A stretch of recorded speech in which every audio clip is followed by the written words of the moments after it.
Pag tanga ka, mas paniwala talaga for you ang kidnapper na preso na walang proof.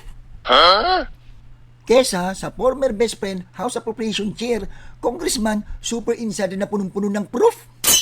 Tanga ka kasi. Teka lang, Ma'am Kipay, Ma'am Kipicho, no? Alam mo, ha? Hindi yung sinasabi mong tanga, baka mag-bounce back po sa'yo yan, madam, ha? Eto, makinig ka, i-real talk kita, ha? Oh, si Saldico, na sinasabi mong punong-puno ng ebidensya ang hawak niya, ang tanong ko po, nasaan na po siya ngayon? Ha? Pumunta po ba siya dito sa Pilipinas? Nanumpa po ba siya? Dala niya po ba ang mga ebidensya? Saan niya dinala ang kanyang mga aligasyon? Social media. So, punong-puno na ng proof sa'yo yan.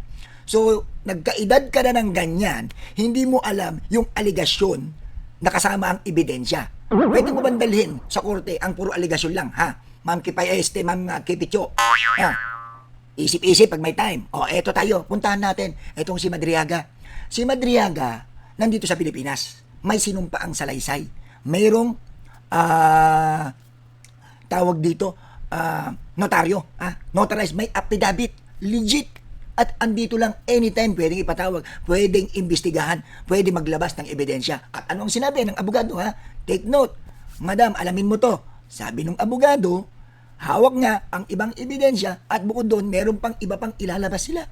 So, isa lang ibig sabihin nito. Ano ang pinagkaiba? Nung sinasabi mong, Saldico, si Saldico, hanggang social media niya lang iningay. Hanggang ngayon wala na. Eto, kay Madriaga at yung abogado niya, anytime, pwede nilang maimbestigahan, mapag-aralan ang mga ebidensyang hawak. Nino? Ni Madriaga at ng abogado.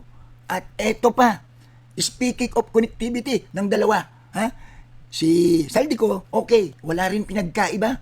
Kanino? Kay Madriaga, sa mga kwento. Bakit? Si Saldico, yung mga koneksyon niya dito sa mga politiko, meron, may proof. Oo. Ayon sa kung titignan mo yung pagkakatagni-tagni. Pero yung ebidensya, wala. Wala. Hindi mapatunayan dito sa Pilipinas. Hindi pwedeng sa social media mo dadalhin dahil hindi korte ang social media. Ganun din dito si Madriaga. Yung koneksyon, yung pagkakonek-konekta, tama. Di ba? Wala pinagkaiba kay Saldico. Pero, ang pinag-uusapan dito, yung kakayahan nilang magpatotoo sa aligasyon.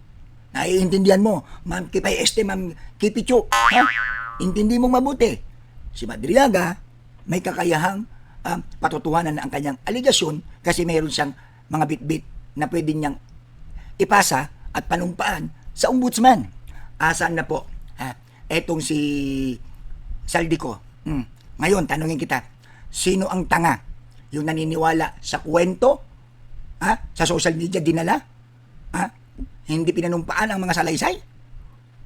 O yung etong si Madriaga na kaya magbitbit ng ebidensya sa ombudsman at kahit sa ang korte, kayang patutuhanan? Sige nga, isip-isip nga, sino ngayon ang tanga? Talo!